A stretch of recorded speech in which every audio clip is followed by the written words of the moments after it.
Foto pengobatan sih.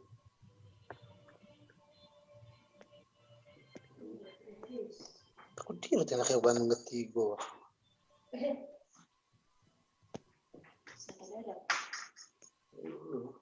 Ini dekat Betawi. Kenapa feedback? Aku.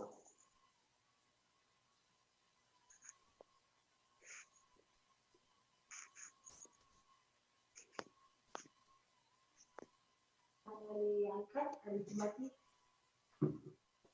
Jumat. Hari Rabu. Kalau nggak bendaharanya bagian menyusui. Coba bendera ini.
Selamat siang semua, Mam, Dad, dan selamat siang juga buat narasumber kita hari ini, Bunda Kristina dan Bunda Ani.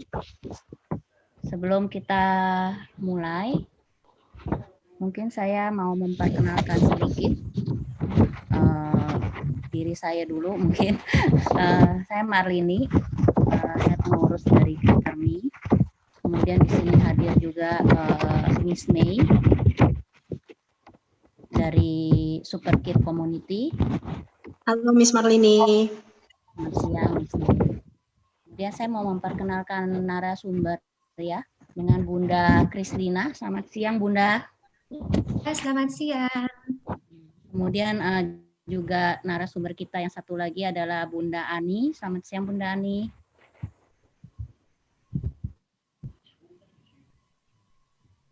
Baik, mungkin kita langsung saja tentang Bunda Kristina. Bunda Kristina ini adalah salah satu head dari sekolah London School Dian Academy. Sesuai dengan topik kita hari ini, kita akan membahas tentang anak berkebutuhan khusus dengan spektrum high function. Jadi mungkin nanti Bunda Kristina sendiri yang akan memberikan sedikit keterangan tentang apa sih anak-anak dengan spektrum high function dan bagaimana mereka belajar vokasi. Kemudian dengan Bunda Ani itu juga adalah seorang pengurus dari sekolah kuliner Budi Mulia II Culinary School di Yogyakarta. Jadi hari ini saya rasa topiknya akan cukup sangat menarik karena kita punya dua narasumber yang sudah sangat berpengalaman.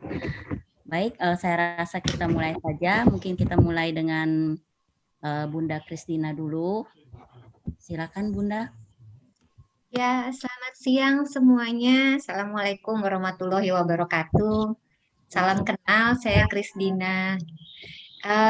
Senang sekali hari ini diajak bergabung di channel ini untuk bisa sharing tentang pendidikan vokasi bagi anak-anak berkebutuhan khusus, khususnya anak-anak autis yang memang mereka masuk dalam kategori high function. Ya.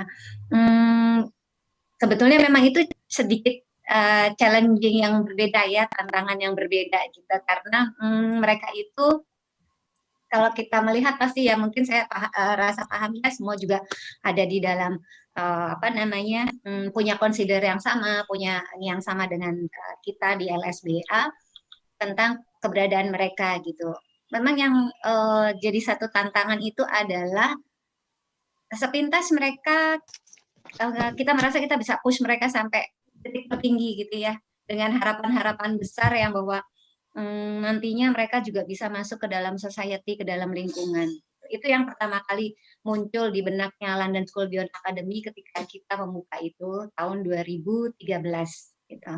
Karena kita melihat bahwa sepertinya harusnya ada harapan untuk anak-anak ini bisa mandiri, baik secara mandiri pribadi maupun mandiri secara finansial.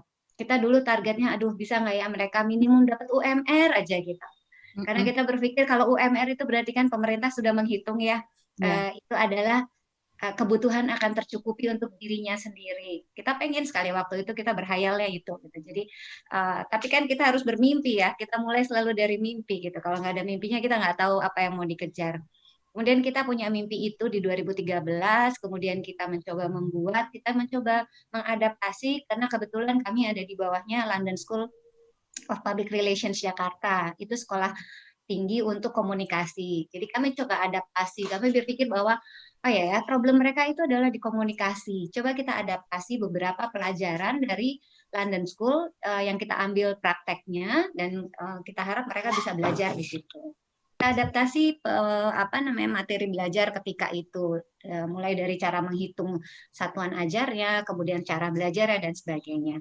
Kami bikin semi kuliah lah gitu ya, kuliah-kuliahan gitu supaya mereka merasa juga itu adalah satu jenjang yang lebih. Tetapi kami tidak mengejar jenjang secara sertifikat gitu ya, secara ijazah itu yang tidak kami kejar karena buat kami sepertinya itu mungkin bagus secara portfolio gitu, tetapi rasanya secara aplikasi agak kurang bukan bermanfaat ya, tetapi kurang bisa dimaksimalkan oleh anak-anak ini. Kenapa begitu? Karena di LSPR sendiri kami juga menerima anak-anak autis yang high function. Nah itu kita belajar dari pengalaman itu ragamnya cukup banyak. Mereka untuk bertahan aja susah.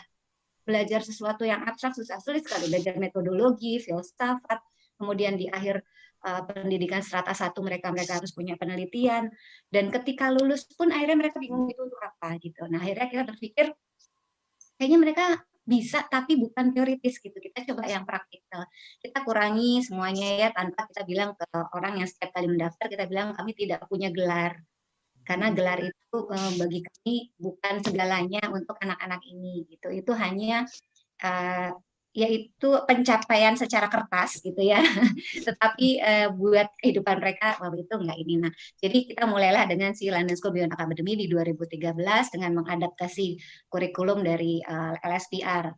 Itu juga trial and error, lepas pasang, copot pasang, mungkin ibu-ibu dan bapak-bapak di sini atau mbak-mbak dan mas-mas rasanya yang di dunia pendidikan anak berkebutuhan khusus pasti sudah biasa lepas pasang kurikulum itu, karena di atas kertas bagus gitu ya, begitu kita masuk ke kelas ini nggak bisa, ini harus diadaptasi dan sebagainya. Jadi akhirnya kita juga terus berkembang mencari format yang paling baik, tapi tujuan kita tetap sama, bahwa mereka harus punya satu keterampilan yang nantinya bisa membantu mereka untuk hidup gitu. Mungkin bukan turun ya ekspektasi kita tadi yang supaya mandiri finansial dan segala macam, tapi kami akhirnya mereformat banyak hal gitu, karena ternyata kita lihat anak-anak ini masih butuh lingkungan yang juga harus diedukasi dan diajak untuk membuat mereka maju gitu. Kalau hanya dikasih skill saja, kemudian mereka kita lepas, ternyata itu belum bisa. Paling tidak itu di LSBA, mungkin di tempat lain kasusnya berbeda lagi ya, tapi di LSBA itu masih belum bisa. Jadi masih harus tapi ini masih PR kami di LSBA, yaitu menyadarkan lingkungan terdekatnya siswa kami bahwa mereka itu harus siap untuk menciptakan lapangan pekerjaan sendiri bagi anak-anak ini gitu. Nah, jadi itu kurang lebih gambarannya kita. Kita punya satu kelas itu kami hanya ada 8 anak. Kemudian satu angkatan itu kami sekitar 25 sampai 27 anak. Karena memang selain tenaga SDM kami yang terbatas, lokasi kami juga terbatas gitu ya, ruangan-ruangan kami terbatas, jadi kami nggak bisa terlalu banyak untuk menerima mahasiswa. Itu kurang lebih gambarannya LSPR. Nah, mungkin saya bisa mulai dengan sharing apa yang kami lakukan di LSB atau gambaran apa sih vokasi, bagaimana kami mengadaptasi konsep vokasi ke dalam pendidikan di LSBA. Ini kita bicara data. Nah, data ini yang kami dapat gitu, bahwa memang sekitar cukup banyak gitu ya, cukup banyak penyandang autisme di Indonesia, walaupun sampai saat ini belum pernah ada angka pasti ya. Kita nunggu gitu. ASEAN Secretary itu sedang bikin ASEAN Autism Mapping, itu sudah 2 tahun, tapi rasanya juga belum keluar itu berapa jumlahnya gitu pastinya. Nah, dengan cukup banyak bertambahnya terus penyandang autis di Indonesia, artinya dengan berbagai macam kategori ya, spektrumnya cukup luas. Artinya kita juga harus mulai memperhatikan bukan hanya yang spektrum yang berat ya, karena saat ini lebih orang banyak memperhatikan berat, tapi mereka lupa bahwa yang high function ini sebetulnya juga bertambah jumlahnya gitu. Nah, kenapa kita bisa bilang bertambah jumlahnya? Karena bertambah juga lembaga pendidikan yang inklusi. Dan sebenarnya kan itu bisa menjadi satu indikator gitu. Ketika lembaga itu berkembang, berarti kan ada needs di situ. Masih ada siswa yang akan masuk ke sana. Nah, itu pun bertambah banyak. Berarti ada harapan di sini untuk membuat orang-orang individu autis ini yang high function itu menjadi lebih baik gitu. Nah, kita melihat mungkin salah satunya, saya rasa juga kita semua masih terus trial dan error, belum dapat jawabannya, bahwa vokasi itu mungkin bisa menjadi salah satu pendidikan ya, atau bekal anak-anak ini ke depannya untuk lebih baik secara individu gitu, untuk masuk ke dalam society, masuk ke dalam lingkungan gitu ya, bisa diakui. Bisa next.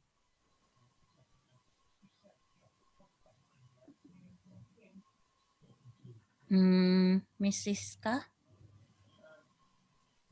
Iya, sebentar ya.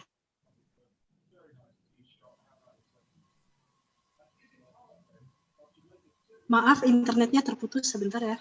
Oh iya, nggak apa-apa.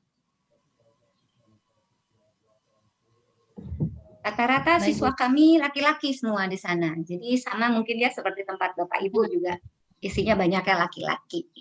Oke Bapak Iya, Ibu, kita benar. lanjut gitu. Kita coba waktu itu paling tidak kami di LSBA mencoba mencari sebetulnya kenapa mereka tidak bisa diterima di dunia pekerjaan. Kalau memang aturan pemerintah mengharuskan sekian persen disabilitas masuk dan diberikan pekerjaan gitu. Kenapa tidak ada ruang bagi individu autis yang high function gitu? Di mana space-nya mereka? Kita coba lihat. Oh ternyata yang kami lihat di LSBA ada faktor internal dan eksternal yang muncul. Yaitu internalnya pasti dari mereka sendiri, yaitu kesulitan bersosialisasi karena memang itu adalah hal yang mereka sulit lakukan ya. Kemudian tidak percaya diri karena mereka yang high function ini rata-rata di LSPA mereka sudah paham dirinya itu kenapa, dan itu ada positif negatifnya. Nah negatifnya adalah membuat rasa percaya diri mereka menjadi lebih rendah. Kemudian belum mandiri, dia masih sering sekali bergantung pada lingkungan terdekatnya. Kemudian secara eksternal kita lihat bahwa memang orang kurang memahami akan individu ASD ini sendiri.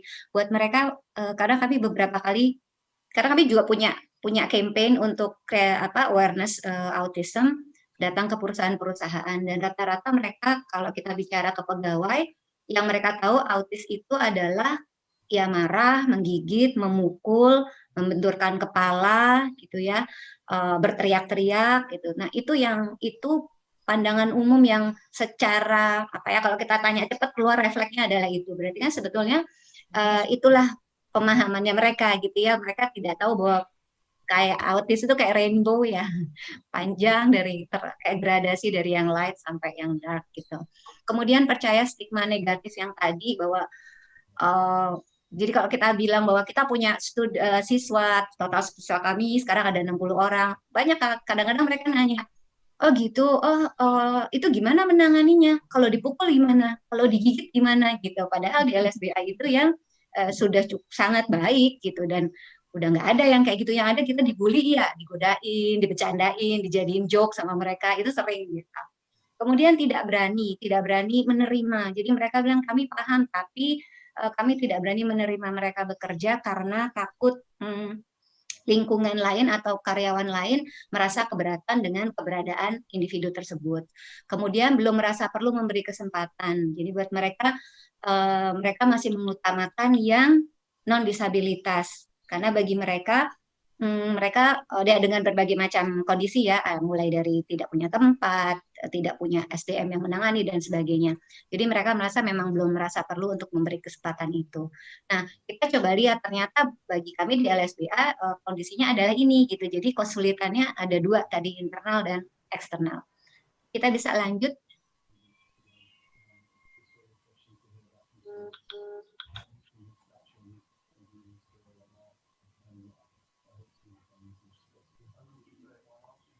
Bu Siska. Nah, mungkin ini bisa jadi solusi, bisa jadi salah satu pemecahan, karena di LKP, di Lembaga Kursus dan Pelatihan, itu mereka mempersiapkan banyak hal, termasuk tadi membuat anak-anak menjadi lebih percaya diri, dan mereka juga orang tua juga akan terbuka pikirannya, karena tadi ketidakpercayaan diri mereka itu terkadang juga karena orang tua itu khawatir, pastilah ya, itu sangat manusiawi sekali khawatir. Nah, tetapi kekhawatiran yang berlebihan itu yang terkadang membuat anaknya yang sebetulnya bagus akhirnya jadi terbatasi. Nah, mungkin dengan masuk ke dalam lembaga-lembaga atau LKP itu sebetulnya salah satu cara yang mungkin bisa dicoba gitu, karena di sana pasti dia disiapkan keterampilannya. Kemudian disiapkan mentalnya, karena memang disiapkan untuk memproduksi sesuatu yang punya nilai jual, artinya mereka harus mulai dibangun rasa empati bahwa ini barang bukan untuk saya, barang ini harus rapi dan sebagainya, disiplin dan sebagainya. Kemudian mempersiapkan sesuai kebutuhan industri tertentu. Setiap LKP itu sangat spesifik Bapak Ibu, jadi tidak ada LKP yang melayani dari A sampai Z kayak toko serbada kayak Indomaret gitu, nggak ada. Mereka khusus merangkai bunga ya merangkai bunga saja, kecantikan saja, memasak saja gitu. Jadi buat anak-anak ini atau buat orang tua pasti akan lebih mudah melihat, oh ya, anak saya cukup belajar sesuatu yang penting untuk dirinya. Tambahannya kerintilan yang nggak penting ya itu dikesampingkan saja, itu tidak masalah gitu. Kemudian mengasah kemampuan bersosialisasi pasti, kemudian berinteraksi pasti, karena biasanya ketika masuk pasti kan mereka juga dirangsang untuk itu ya, untuk terus ngobrol dan sebagainya, dan fokus pada keterampilan tertentu. Jadi anak tidak bingung mana sebetulnya yang harus saya lakukan. Nah, LKP ini kalau saya, Bapak Ibu, berdasarkan pengalaman juga harus melihat apa yang anak bisa, bukan hanya anak suka. Nah, kadang-kadang orang tua hanya melihat, oh anak saya sukanya gambar, ya sudah saya tekuni saja di gambar. Padahal ketika anak itu disuruh menjahit atau memasak, dia bisa menghasilkan sesuatu yang punya nilai jual. Nah, jadi terkadang itu yang lupa orang tua. Jadi fokusnya adalah mengembangkan anak yang anak suka, tetapi lupa melihat apa yang anak bisa. Dan biasanya ketika mereka bisa sih mereka akan jadi suka gitu. Ya, boleh next. Apa sih LKP? Kalau ini adalah ini umumnya ya, terma umumnya gitu. Jadi memang dia adalah satuan pendidikan non formal Bapak Ibu. Jadi kita tidak bisa meminta apa ya gelar gitu dari hasil LKP itu tidak ada karena memang dia bentuknya adalah non formal. Kemudian apakah dia berbadan lisensi dari pemerintahan tergantung dari LKP-nya.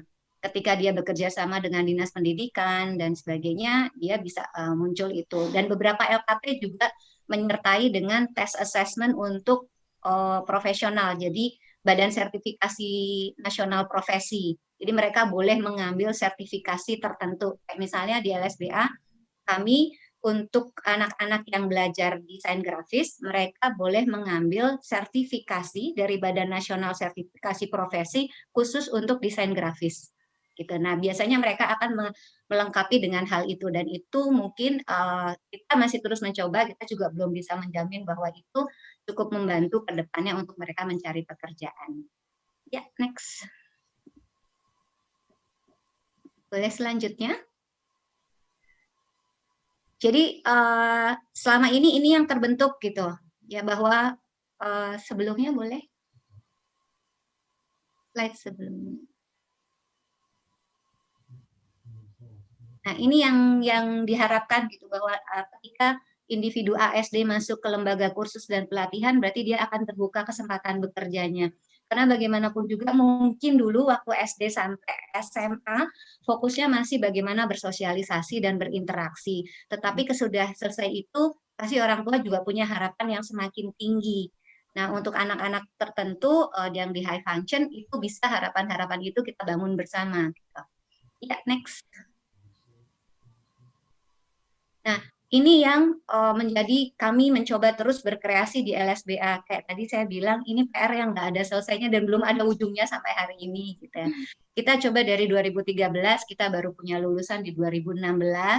Kemudian di 2017, kita melihat bahwa sepertinya tidak gampang mencari tempat magang bagi anak-anak ini. Jadi kami menciptakan sendiri balai latihan kerja di mana kami berusaha memberikan pelatihan mereka untuk bekerja dan menghasilkan sesuatu.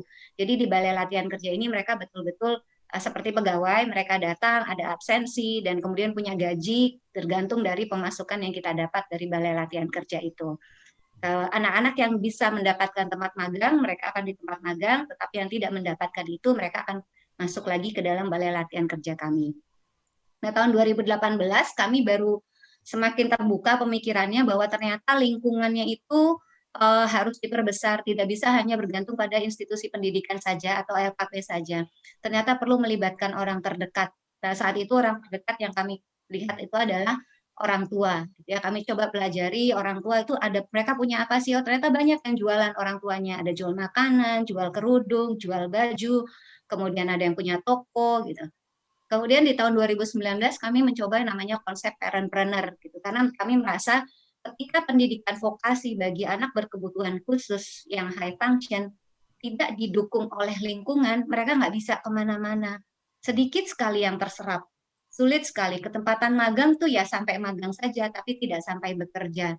Nah, dengan kita mengajak lingkungan, jadi artinya ketika kita di vokasi untuk kebutuhan khusus tuh PR kita siswanya nggak cuma siswanya tapi termasuk lingkungannya menjadi siswa kita gitu. Nah, kita mencoba konsep parentpreneur itu. Ini juga kami masih terus mencoba sampai sekarang Karena setelah kami coba 1 tahun ini, ternyata kendala yang muncul adalah bisnisnya berjalan orang tua, tetapi orang tua tidak mau melibatkan anaknya dengan berbagai macam alasan. Mulai dari anaknya tidak mau, malah jadi tambah repot, dan sebagainya. Nah, berarti PR kami lagi nih untuk tahun depan adalah membuka pikiran orang tua bahwa ketika mendapat pendidikan vokasi, kalian dululah yang harus berani menyerap dan harus terbuka pikirannya. Kalau repot pasti repot gitu, tapi kalau kita tidak mau repot, kita tidak bisa minta orang lain untuk menerima, tetapi ketika kita memberi contoh, idealnya sih seperti itu. Nah, ini di tahun 2020 itu PR kami masih terus merubah format parentpreneur ini supaya jalan. Ya, selanjutnya. Jadi sebetulnya siapa yang harus disiapkan ketika mereka harus bekerja, ketika pendidikan vokasinya sudah selesai, yaitu tadi kita adalah orang tua dan keluarga terdekat, lingkungannya yang paling berpengaruh itu harus diajak untuk belajar. Jadi kami sangat terbuka sekali untuk kadang-kadang di antara semester gitu kita bikin kelas sablon untuk orang tua supaya orang tuanya tahu apa yang anaknya pelajari dan seberapa tingkat kesulitannya. Sehingga mereka tahu, oh anak saya bisa sampai sini, kalau saya bikin satu usaha sablon misalnya, ekspektasi saya harus sampai mana. Orang tua harus turut belajar, itu yang kita coba tanamkan terus di LSPR. Jadi sepertinya memang itu tidak bisa terlepas pendidikan vokasi dengan orang tua yang harus terus ada. Orang tua juga harus dibuka wawasannya untuk konsep bekerja, gitu ya, bahwa bekerja itu tidak harus di kantor, tetapi ketika dia menghasilkan sesuatu itu juga pasti akan ada hasilnya gitu. Ini kita lagi coba dengan jualan online. Jadi kita mau ajarin anak-anak menjadi admin online, plus orang tuanya juga kita ajarin supaya mereka juga bisa mengembangkan bisnisnya mereka. Ya, bisa lanjut. Ini yang tadi saya cerita, Parentpreneur, ini kita coba satu program mendampingi program vokasi kami tadi, gimana mereka sebenarnya bukan hanya orang tuanya ya, tetapi silahkan lingkungan terdekatnya, mereka bisa, bahkan kami juga mencoba untuk menggabungkan orang tua yang memang punya keinginan yang sama. Walaupun ini belum berjalan dengan baik, tapi menyatukan pikiran itu juga ternyata tidak gampang, perlu waktu. Jadi kayak orang tua dengan orang tua saling bergabung, karena itu yang kita lihat referensi di luar Jakarta gitu, dan itu cukup berhasil menggabungkan orang tua dan mereka membuat satu usaha sehingga keterampilan yang tadi sudah didapat itu anaknya bisa pakai untuk bekerja dan punya penghasilan. Ya, lanjut. Akhirnya buat kami adalah ini, bahwa harus ada lingkungan kreatif yang mendampingi vokasi. Jadi vokasi itu bukan semata-mata kita memberikan PR kita, tanggung jawab kita, paling tidak itu bagi kami di LSBA, bukan hanya memberikan keterampilan kepada anak itu, tetapi bagaimana keterampilan itu bisa setelah itu bisa bermanfaat. Karena kalau di tempat kami kan cukup sudah besar-besar ya, Bapak Ibu usianya sudah 19 tahun ke atas gitu, jadi bukan yang masih kecil-kecil. Artinya kan ada ekspektasi yang berbeda pasti dengan kalau yang kecil-kecil ya. Jadi paling tidak itu yang kami dapat dari pengalaman kami selama 2013 sampai sekarang. Ya, next. Jadi buat kami adalah kreativitas kita akan memberikan harapan bagi ASD. Jadi tidak bisa statis, pendidikan vokasi itu bukan hanya keterampilan, tetapi ngajarin lingkungan untuk bareng-bareng menciptakan sesuatu bagi mereka. Iya, mungkin itu adalah bagian dari cerita-cerita saya tentang LSBA dan apa konsep yang ada di dalam LSBA. Terima kasih. Terima kasih Bunda Kristina. Jadi sebenarnya untuk anak-anak yang kita sebut sebagai high function ini, biarpun mereka kami lebih dikenal dengan high function, sebenarnya mereka tetap ada banyak tantangan. Mereka tetap mempunyai banyak tantangan. Jadi misalnya dengan sensory issues mereka, kemudian cara mereka bersosialisasi, kemudian mereka juga punya beberapa dari mereka punya anxiety yang cukup tinggi ya Bunda ya. Terus kemudian lack of executive planning-nya itu juga masih ada karena mereka autism. Kemudian untuk kemampuan self regulate-nya juga masih perlu dibantu juga, biarpun mereka sudah kita kategorikan dalam high function. Kemudian mereka juga tetap mempunyai beberapa kesulitan seperti kesulitan untuk perubahan yang Ya. yang mendadak gitu. Jadi kita tetap harus menginfokan anak-anak ini bila kita mau ada sedikit perubahan jadwal atau perubahan cara seperti itu. Kemudian beberapa dari mereka juga walaupun dalam kategori high function, mereka juga punya kesulitan dalam verbal. Ada dari beberapa mereka. Jadi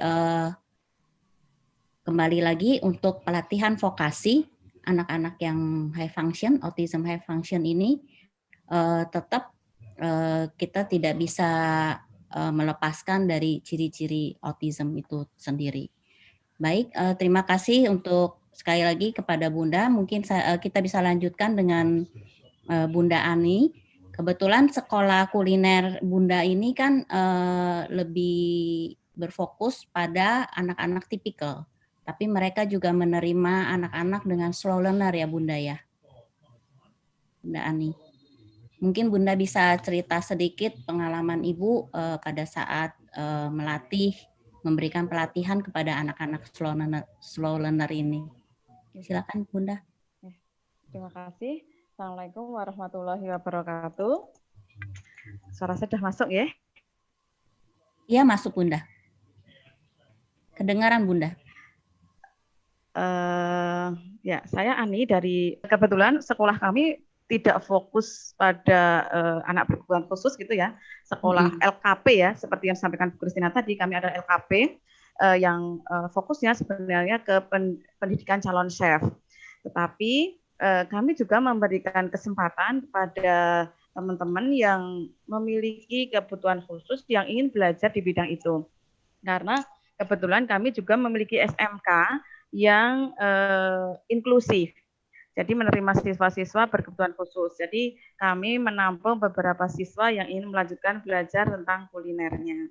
Nah, jadi dulu saya sempat berpikir, apakah bisa mereka itu, kan ada yang datang mendaftar gitu. Apakah bisa dengan tantangan ini? Nah, seperti yang Bu Kristina tadi, kami juga harus belajar ya, bongkar pasang dan membuat perencanaan dan sebagainya gitu. Dan kami terinspirasi ketika saya pernah berkunjung di Singapura for Deaf gitu. Di sana itu hospitality, ada jurusan hospitality. Nah, jadi hospitality itu ternyata dipisah-pisah, tidak harus orang itu kompeten di bidang perhotelan semuanya. Jadi ada seorang anak satu diikutkan sehari untuk mengikuti kegiatannya. Ternyata kebisaannya itu hanya bisa mencuci piring. Nah, terus di sekolah itu diajari bagaimana anak ini bisa mencuci piring dengan dishwasher yang baik, yang benar, hingga nanti kalau keluar dia bisa menjadi seorang dishwasher gitu.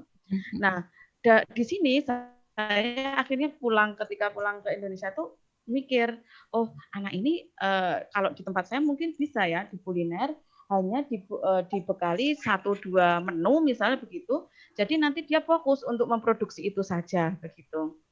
Nah, kebetulan kami setelah itu mempunyai siswa.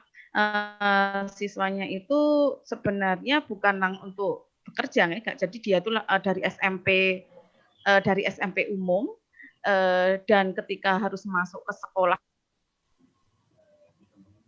itu tidak bisa karena beberapa kali pindah. Nah, kami konsultasi pada psikolog kami. Apa yang bisa kita lakukan dengan anak ini, kemudian setelah ada asesmen, kami coba membuat kurikulum. Jadi kurikulumnya itu memang beda dengan anak yang reguler, yang program profesi chef gitu. Tapi kita pilihkan untuk menu-menu yang kira-kira satu bisa untuk menolong dirinya. Jadi ketika nanti itu dibuat di rumah begitu. Kemudian bisa juga dijual. Jadi hanya 1-2 menu. Nah, caranya itu kami membuat karena anak-anak seperti ini yang slow learner ini kan sulit untuk menerima hal baru, nggih. Jadi kami kemudian menerima konsep baru juga sulit. Jadi kami caranya dengan melihat membuat seperti cermin. Jadi kami menyediakan satu siswa itu dengan satu guru. Jadi mejanya itu kita jajarkan dengan alat yang sama, nanti guru itu akan bekerja dan si anak, karena kalau anak ini seperti ini tuh diberitahu, dijelaskan dengan kalimat yang panjang, itu nanti ketika harus do lagi, itu nggak bisa lagi. Jadi dia harus didampingi, tetapi tidak banyak diberi bantuan. Jadi instrukturnya ada di sebelahnya, bekerja sendiri, si anak juga bekerja sendiri. Seperti itu. Nah, kemudian nanti itu dilakukan berulang-ulang atau repetisi. Jadi hari ini misalnya belajar ayam masak kecap. Besok belajar ayam masak kecap lagi, besoknya mungkin itu sampai 5 kali ketika anak itu sudah bisa tanpa harus melihat lagi, itu nanti akan dilepas. Nanti kemudian nanti akan diganti dengan materi yang lain. Nah, alhamdulillah ada satu anak kemarin ketika tentang sertifikasi ya, lewat BNSP, si anak ini juga lulus gitu ya. Jadi ketika ada kesempatan siswa reguler kami ujian lewat Badan Nasional Sertifikasi Profesi di bidang pariwisata, perhotelan, anak ini kita ikutkan untuk klaster membuat sandwich, saus dan menyiapkan hot appetizer. Anak ini lulus begitu. Walaupun memang aksesornya kita beritahu dulu bahwa nanti pertanyaannya harus dengan kalimat yang pendek, pelan begitu. Nah, alhamdulillah anak ini lulus dan akhirnya bisa masuk di SMK. Di SMK kami juga ya karena kami sekolah inklusi ada pendampingannya begitu. Ada satu kisah manis dari kami yaitu anak slow learner itu kalau diajari benar-benar itu bisa hidup dari keterampilannya. Jadi mungkin nanti bisa saya kalau melihat dia di sosial media, akunnya itu ada namanya Putri, berteman dengan saya. Dulu anak ini sangat tergantung sekali, tetapi sekarang dia bisa mempunyai karir gitu. Kebetulan sekarang di Jakarta, dia bisa bekerja di rumah makan Jepang. Nah, kebetulan kan tipe-tipe rumah makan seperti ini kan tidak membutuhkan untuk tingkat operasional kan semuanya serba formula. Jadi dia bisa bekerja. Jadi ketika membuat beef black pepper itu kan sudah ditakar semua. Jadi dia menggoyang bahwa dia sudah memiliki pekerjaan. Bahkan juga sudah punya suami baru saja menikah. Nah, mungkin yang bisa kami ceritakan itu bahwa slow learner kalau diberi keterampilan, kemudian tadi ya ada lingkungan yang mendukung, bisa memiliki karir. Tetapi ada juga siswa kami yang sepertinya menyerahkan semuanya ke sekolah. Jadi ketika lulus mungkin kurang lingkungannya kurang mendukung untuk ini, ya akhirnya sampai saat ini belum, mungkin dia lulus tahun kedua, ini belum berkarir gitu. Jadi paling masih membantu orang tuanya saja, belum mandiri begitu. Mungkin itu Bu Marini yang bisa kami sampaikan. Ya, terima kasih Bu Ani. Bu Ani, jadi kalau di sana anak yang ABK-nya itu bergabung nggak dengan anak tipikal pembelajaran itu? Di dalam satu kelas kah? Yeah. Kalau kebetulan kan kami ada SMK, ada sekolah kulinernya, ya. Nah, kebetulan yang menerima bahwa kami menerima anak inklusi itu di SMK-nya. Nah, kalau di SMK kami menggunakan sistem klaster dan pull out. Jadi anak masuk di kelas reguler biasa, tetapi kami berpegang pada hasil asesmen dari psikolog. Jadi ketika melihat hasil itu nanti kita sesuaikan. Jadi ABK 1 dengan yang lainnya itu memang beda-beda treatmentnya. Nah, jadi ada yang semua mata pelajaran produktif dia di pull out dari teman-temannya karena kompetensinya memang diturunkan dibanding teman-temannya. Tetapi mungkin di kelas bahasa mungkin tidak, itu juga ada. Gitu. Baik Bunda, terima kasih. Saya lihat di sini di ruang chatnya sudah cukup banyak pertanyaan, mengingat waktu kita sekarang sudah pukul 11.40 ya. Bunda Kristina dengan Bunda Ani, kita lanjutkan ke sesi tanya jawab saja ya.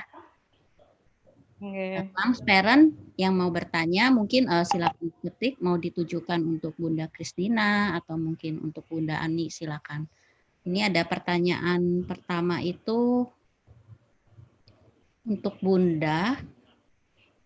Mau tanya, apa jenis usaha yang tepat untuk anak high function ini?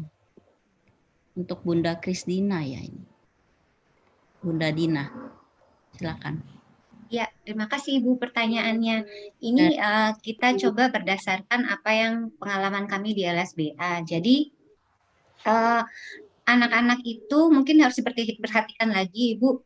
Dia jika dalam satu unit usaha, dia bisa berpartisipasinya di mana. Seperti tadi Bu Ani menjelaskan ada anak yang bikin saus gitu ya. Nah, berarti kan dalam sebuah unit usaha rumah makan itu adalah porsinya dia di situ. Nah, itu jadi kalau kita bilang usaha apa yang paling pas, sebenarnya kita kembali lagi anak ini porsinya ada di mana gitu. Kami mencoba di tempat kami di BLK itu akhirnya setiap anak memang bekerja berdasarkan kemampuan mereka. Jadi ada anak yang mampunya hanya mengemas, tapi mengemasnya rapih sekali gitu. Kalau kita dapat cetakan kaos, pesanan kaos misalnya gitu 500 pieces gitu, dia bisa melipat tuh presisi sekali, dan itu juga menjadi bagian dari servis kami kepada klien. Kami kirim barang tuh dilipat dengan rapi, dikemas dengan rapi. Nah, itu tugas anak itu, menghitung. Dia bisa menghitung gitu. Kemudian masukin kotak, masukin kardus, dia bikin catatan kayak di tanda terima bahwa jumlah sekian dan sekian. Kemudian dia terkadang juga yang ikut mengirimkan, entah dikirim langsung dibawa ke tempatnya atau dikirimkan lewat kurir, dia juga yang melakukan itu. Nah, jadi memang tergantung lagi anak ini potensinya apa gitu untuk ini. Mungkin kalau dia tadi suka masak, masak akan menjadi baik, tapi kan dia hanya bisa masak ya. Nah, berarti tugas lingkungan atau tugas orang-orang terdekat dia adalah gimana masakannya dikemas menjadi baik, gimana masakannya difoto, ditaruh di Instagram dan sebagainya. Anak itu ya masak aja, karena memang itu kelebihannya. Dan yang kami lakukan adalah setiap usaha harus ada ceritanya, Bu. Kenapa? Karena anak berkebutuhan khusus yang mengerjakan itu adalah additional point yang bisa bukan dijual ya, tetapi memuaskan hati yang membeli. Jadi ketika orang membeli, dia bukan hanya saya suka makanan si anak ini, tetapi dia tahu ceritanya. Kamu tahu nggak sih, anak ini slow learner loh, tapi dia bisa bikin sushi enak banget. Jadi saya kalau beli, nah sekarang itu ibu bapak banyak customer yang suka produk yang ada social engagement namanya. Jadi kepuasan sosial kita pada produk tertentu. Nah, itu momen itu saat ini bisa kita manfaatkan Bapak Ibu. Jadi setiap ketika misalnya tadi dia pintar masak gitu ya. Bukan hanya di foto makanan bagus, tapi betul-betul diperlihatkan bahwa dia loh yang masak, bukan orang lain. Orang lain mengemas menjual iya, tapi dia yang masak. Dan ada cerita ini si A, dia slow learner, dia dengan cerita yang halus ya pasti ya Bapak Ibu. Itu juga salah satu gitu yang memang harus diperhatikan. Jadi bukan apa yang paling tepat, tapi gimana kita mengemasnya. Mungkin itu kalau dari saya. Ya, baik. Terima kasih Bunda. Kemudian ada lagi pertanyaan, kita agak cepat ya karena cukup banyak pertanyaan yang masuk. Mau tanya pengalaman Bunda, bagaimana untuk menciptakan bisnis buat anak-anak spesial kita? Apa yang harus apa harus sesuai dengan yang mereka suka atau memang ada saran lain? Sama seperti tadi, bukan hanya yang mereka suka, tapi yang mereka bisa. Karena biasanya anak-anak ini begitu mereka bisa, mereka jadi suka. Kan mereka tipikalnya berbeda ya, antara mereka terobsesi dengan sesuatu sama mereka menyukai. Kalau terobsesi itu kan untuk kebutuhan psikologisnya dia. Dia suka lihat K-pop, dia pengen terus lihat K-pop. Tapi ketika dia bisa melakukan sesuatu, itu kepuasan yang berbeda. Jadi kita lihat itu, bisanya anak itu apa, nah itu yang kita olah. Biasanya balik lagi kalau anak itu bisa, pasti dia akan jadi suka ya Bunda ya. Iya. Dan mereka sangat visual Bapak Ibu, jadi jangan dikasih pekerjaan yang mengawang-awang. Jadi kalau misalnya ada hasil kan dia seneng ya, menjahit ada hasilnya gitu, menyablon ada hasilnya, memasak ada hasilnya, dia happy lihat hasil itu. Iya betul. Kemudian mau tanya, apakah untuk anak ADHD itu termasuk anak high function?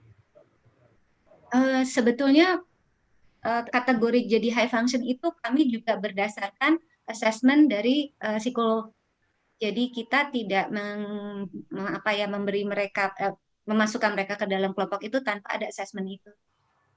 Jadi mungkin saja Ibu, tapi pertanyaannya ini iya tergantung ADHD-nya seperti apa sih ya Bunda ya. Iya, betul. Jadi dan itu butuh assessment yang supaya kita juga tidak salah gitu. Itu ada ilmunya lagi kan ya, teman-teman psikologi pasti dia lebih paham bagaimana melakukan itu, mengkategorikannya. Sedikit gambaran biasanya kalau untuk secara kognitif yang kita kategorikan high function itu biasanya IQ-nya mencapai 70 ya Bunda ya. Ya, karena itu termasuk mampu latih. Ya. Kemudian untuk Ibu Dina, selain kuliner, apakah ada pelatihan lain di LSBA? Di LSBA kita punya sablon, kemudian kita punya kriya tekstil, jadi kita mengolah bahan-bahan tekstil, bukan membuat tekstilnya, tetapi mengolah tekstil menjadi bahan produk-produk lain. Jadi misalnya dibikin teknik celupnya, saat ini lagi ramenya shibori, ya kita belajar shibori, kemudian aplikasi, kemudian itu dijadikan apa.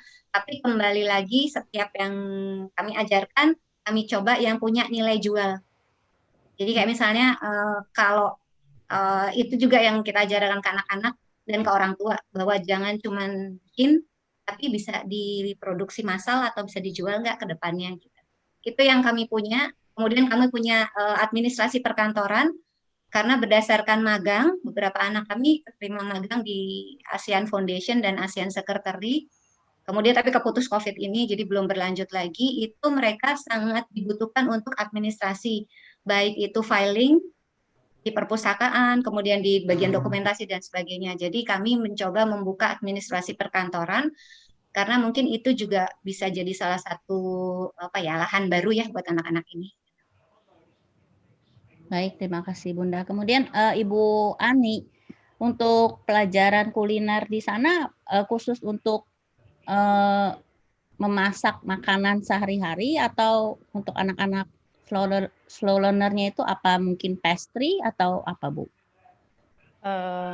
Kalau di tempat kami kita sesuaikan ya Bu ya. Jadi kalau kebetulan selama ini biasanya lebih pertama awal-awal itu kita kenalkan makanan hot food yang simple ya. Jadi makanan seperti masakan Cina gitu ya, capcay, Fuyung Hai yang mudah dilakukan, bisa nanti diterapkan di rumah, alatnya tidak repot, kemudian bisa juga dijual. Nah, kalau sudah ada kemajuan baru masuk ke pastry. Karena kalau pastry itu kan ada tingkat kesulitan yang lebih tinggi ya. Jadi selain formulanya harus tepat, jadi anak harus rigid menimbangnya, harus punya feeling kapan harus ini dicampur, kapan ini. Nah, ini sudah agak naik tingkatannya. Nah, itu ada juga kita ajarkan membuat cake, membuat pastry seperti sugar pie itu juga ada. Nah, memang harus berulang-ulang begitu. Betul Bu. Apakah di sana programnya per semester atau bagaimana ya Bu ya? Jadi kalau kami ada program untuk anak SMK itu namanya programnya TOP ya, Talent Optimization Program. Itu dilakukan menempel ketika anak ini masih butuh pendampingan. Nah, itu ya selama anak masih butuh pendampingan selama di SMK itu ya kita dampingi gitu dengan. Nah, kebetulan yang menjadi fokus SMK kami kan SMK kuliner. Nah, pendampingannya lebih banyak di pelajaran-pelajaran produktifnya. Jadi ada kurikulum khusus, ada kurikulum reguler, ada kurikulum juga untuk TOP ini. Gitu. Kalau untuk yang sekolah kuliner itu disesuaikan dengan kebutuhan mereka. Jadi kan kalau kursus itu kan lebih fleksibel. Apa yang diinginkan, misalnya seseorang datang ingin mendapatkan keterampilan saja supaya untuk wirausaha bisa. Nanti kita susunkan materinya, kemudian kita sampaikan ke orang tuanya, apakah ini sudah pas kira-kira, setelah setuju baru kita jalankan. Ada juga yang dulu bilang karena punya kebun asam banyak, asamnya itu banyak. Bagaimana kalau anak diajari bagaimana mengolah asam ini aja. Akhirnya ini seminggu itu hanya belajar bagaimana membuat permen asam. Jadi asam itu dari cara mengupasnya, mengambil daging buahnya, kemudian memasaknya menjadi bola-bola permen itu, kemudian mengemasnya. Nah, untuk menghitung harga jualnya memang kadang ada yang sampai, ada yang tidak ya. Karena itu kan seperti matematika gitu. Jadi nanti memang harus dibutuh di bantuan di situ. Gitu. Nah, kalau yang buat permen asam itu sempat sudah menjual untuk di itu swalayan kecil gitu di daerah dekat tinggalnya. Gitu. Baik Bu, cukup menarik ya. Jadi sebenarnya saya senang sekali tuh di Jogja ternyata ada kuliner yang menggabungkan anak dengan anak ASD, anak-anak BK.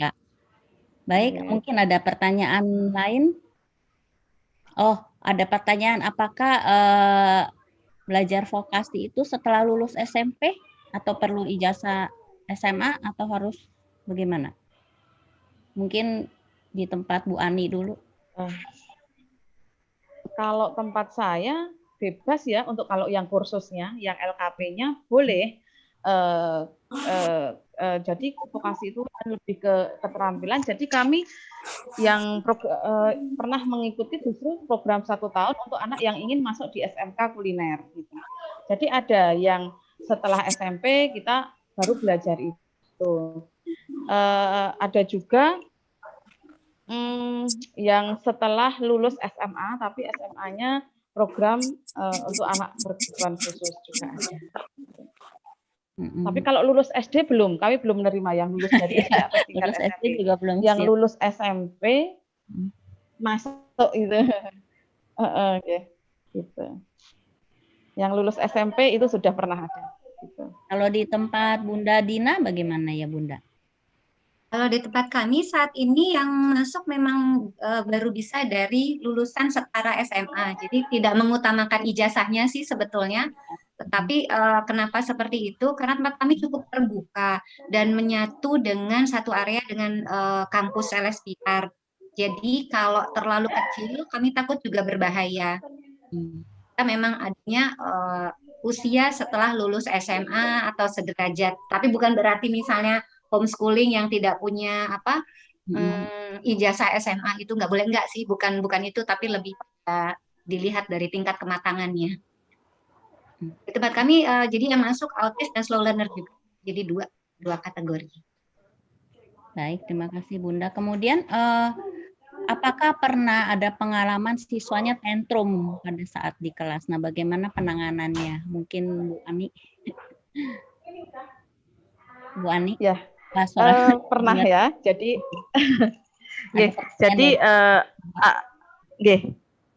jadi ada pernah kita belum tahu penyebabnya itu apa pada saat itu tiba-tiba anak itu nggak mau bicara. Bahkan itu nggak hanya cukup sehari 2 hari, pokoknya nggak mau bicara, datang tapi tidak mau bicara, kepada siapa dia hanya menulis gitu.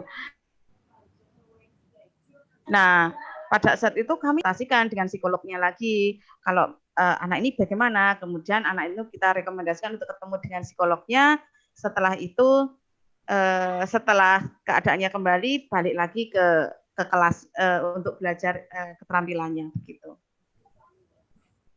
Baik, mungkin Bunda Dina. Masih ada tantrumnya walaupun tidak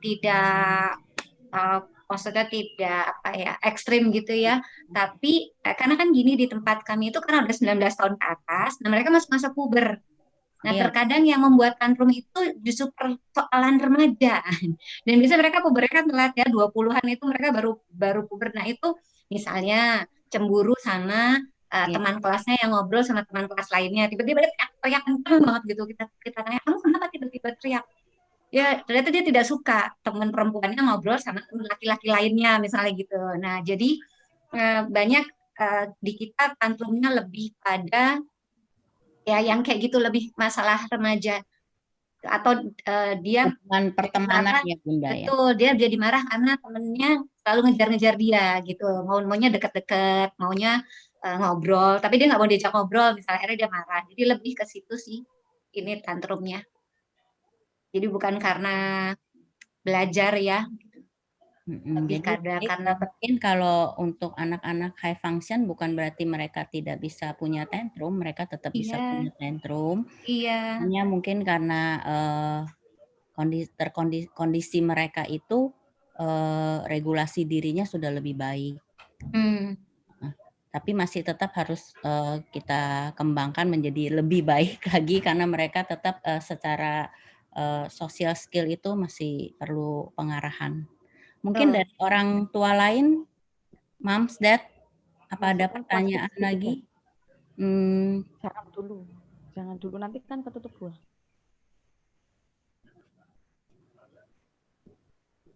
Baik, mungkin tadi saya belum memperkenalkan Miss Mary ya, karena Miss Mary tadi agak sibuk. Ini ada Miss Mary juga dari PIS. Selamat siang, Miss Mary. Selamat siang.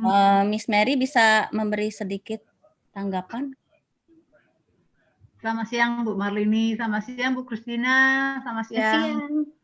Selamat siang Bu Ani. Ya, terima kasih ya semuanya yang sudah hadir di acara kali ini. Tadi saya dengar juga dari Bu Kristina, pemaparannya itu memang benar ya, maksudnya perlu banget untuk orang tua membantu mendukung usaha anaknya. Yang tadi parentspreneur itu ya, yang mereka anak-anak mungkin cuma bisa melakukan, tapi orang tua lah yang bagaimana caranya membuat ini bisa sellable gitu, bisa jadi suatu bisnis nantinya gitu ya. Kemudian dari Bu Ani juga tadi ada menyampaikan dengan sistem penerimaan dan pelajaran tentang vocational di SMK dan di ini ya, di kuliner school-nya tadi. Bu Ani, kalau bagaimana penerimaan dari siswa-siswa lain? Berarti kan ini sekolah menengah kejuruan kan, tadi ada Bu Nika juga bertanya tentang sekolah menengah kejuruan. Apakah yang Ibu ketahui atau mungkin Bu Dina juga bisa memberikan pendapat untuk sekolah menengah kejuruan ini, apakah semua yang ada di Jakarta maupun di Yogyakarta memang menerima anak kebutuhan khusus atau memang hanya sekolah menengah kejuruan tertentu yang bisa menerima? Mungkin saya dulu. Ya, monggo Bu Ani. Oke, sedang nyanggung. Nah, jadi begini Bu Mary, kebetulan sekarang kalau sekarang ini semua sekolah itu wajib menerima siswa berkebutuhan khusus, baik itu swasta maupun negeri gitu. Nah, kalau dulu itu memang kebijakan sekolah masing-masing. Kebetulan sekolah kami adalah sekolah swasta dan memang dari dulu mendedikasikan untuk menerima anak-anak berkebutuhan khusus ini. Tentu saja namanya anak-anak usia remaja selalu menjadi sesuatu yang menarik ketika beda dengan dirinya. Jadi kadang dulu itu anak yang berkebutuhan khusus itu menjadi objek bulian. Kadang dikerjain apa, diolok-olok gitu, walaupun olok-oloknya bukan sesuatu yang menyakitkan, itu enggak, tapi kan menjadi anak itu enggak enak dengan pergaulannya. Kemudian kami di sekolah itu menerapkan sebelum masuk itu ada namanya masa orientasi, welcoming week. Nah, di dalam welcoming week itu kami menyamakan persepsi bahwa kita adalah sekolah inklusi, bahwa kita adalah pribadi yang unik. Jadi semua pribadi kita itu tidak ada yang sama, jadi harus selalu saling menghormati. Jadi kami ada 3 hari sendiri untuk namanya itu peace training atau sekolah yang damai. Jadi di situ bagaimana menghargai teman dan sebagainya, bahkan anak-anak yang mempunyai kepedulian lebih ini kita rekrut menjadi badinya. Jadi nanti ada di kelas itu namanya tutor sebaya begitu, yang nanti akan membantu gurunya gitu. Nah, jadi ketika dia akan menjadi seperti asisten gurunya, dia itu sebenarnya akan belajar double ya, belajar secara skillnya, juga belajar bagaimana mengajari temannya, itu akan menjadi 2 pengalaman sendiri. Mungkin itu, jadi yang kita terapkan adalah peace training di awal, Jadi welcoming week itu isinya peace training, dan peace training itu tidak hanya untuk siswa saja. Kami juga melakukan welcoming week itu peace training terhadap orang tuanya juga. Gitu. Jadi supaya orang tua dari siswa yang reguler itu juga bisa menerima. Jadi mereka akan mempunyai persepsi yang sama ketika nanti dalam KBM-nya ternyata tidak seperti di sekolah umumnya yang siswanya homogen. Mungkin itu yang kami terapkan di Budaya 2. Baik, terima kasih Bunda Ani. Mungkin ada tambahan. Sini. Baik, tadi dari Bunda Dina sempat dijelaskan bahwa orang tua tetap harus ikut belajar, biarpun kita punya anak-anak yang high function. Kemudian konsep bekerja juga orang tua perlu tahu dan jelas dan mengikuti sebagai support untuk mereka. Kemudian belajar jualan online itu bagus sekali untuk mereka. Mungkin saya bisa share sedikit. Saya juga punya satu siswa yang sudah belajar jualan online. Waktu itu dia belajar mulai menggunakan aplikasi Tokopedia. Ini hanya cerita sharing aja, semoga menyemangati. Dan kemudian pada saat dia sudah mulai bisa, dia cukup baik untuk mengikuti beberapa, cukup mahir lah untuk aplikasi. Seperti dia juga bisa pakai Dana, itu aplikasi Dana dia juga bisa paham karena dia masuk kategori high function itu. Kemudian ada cerita lucu. Waktu itu dia murid menjahit di tempat saya. Jadi pada saat dia sudah menghasilkan dompet tisu yang sederhana, kami kan mengencourage-nya untuk menjual di tadi yang Tokopedia. Kemudian mungkin pada saat dia mulai browsing toko lain, dia lihat ada toko lain yang menjual produk yang sama. Terus kemudian dia chat dengan orang lain yang menjual itu. Dia bilang bahwa mereka telah meniru produk dari Greeter Me. Nah, terus kemudian siswa itu menceritakan kepada saya, dia bilang, Bu, produk kita ditiru sama orang lain, dia bilang. Tapi saya sudah chatting dengan dia. Saya bilang, saya akan laporkan kamu ke polisi karena kamu sudah meniru produk saya. Sebenarnya mungkin ada satu konsep yang masuk ke mereka bahwa meniru itu tidak baik, mengcopy itu tidak boleh. Tapi kan karena yang dihasilkan itu produk umum adalah hanya berupa dompet tisu, jahitan sederhana. Nah, seperti itu. Jadi walaupun mereka high function, tapi ada area tertentu yang mereka memang perlu kita latih terus, kita bantu, seperti itu. Baik, waktu kita mungkin masih cukup. Kalau ada mungkin Bu Ani mau menceritakan pengalaman-pengalaman menarik lain, atau Bunda Dina mungkin? Ya, kalau pengalaman banyak, Bu Ani ya tiap hari mungkin juga ini yang jadi mungkin ada yang Lenggara juga pengalaman banyak. Tapi memang itu sih sebetulnya kalau dari kami pengalaman saat ini yang jadi PR itu adalah tadi bagaimana menciptakan kepercayaan.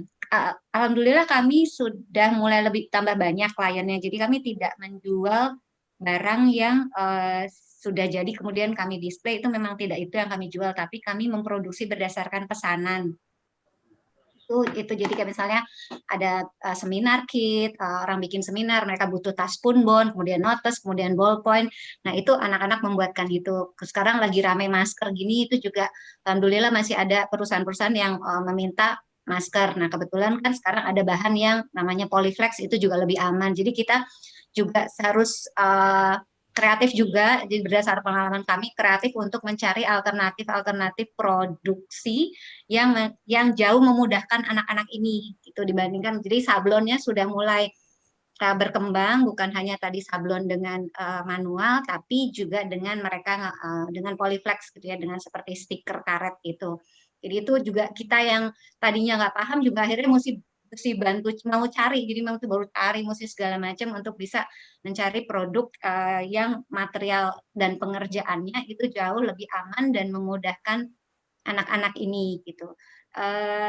Dari hasil kami terus memproduksi itu selama sekitar, berarti kita mulai dari 2017 Itu akhirnya baru-baru itu juga membuka link Bapak Ibu, jadi membuka link kami untuk bisa orang berkontribusi bukan hanya dalam bentuk memesan tapi dari bentuk kontribusi lain. Jadi kemarin itu kami dapat satu proposal untuk marketing communication, jadi mereka membuatkan satu brand buat kami namanya Kupu, termasuk logonya dan segala macam, kemudian termasuk program untuk marketingnya, ada social media dan segalanya, itu yang bisa kami pakai secara, mereka memberikan secara gratis. Jadi itu bentuk bantuan mereka, kepedulian mereka terhadap anak-anak berkebutuhan khusus yang menurut mereka setelah mereka melihat produk-produk yang dibikin oleh kami, mereka yakin bahwa ada peluang untuk memproduksi yang lebih.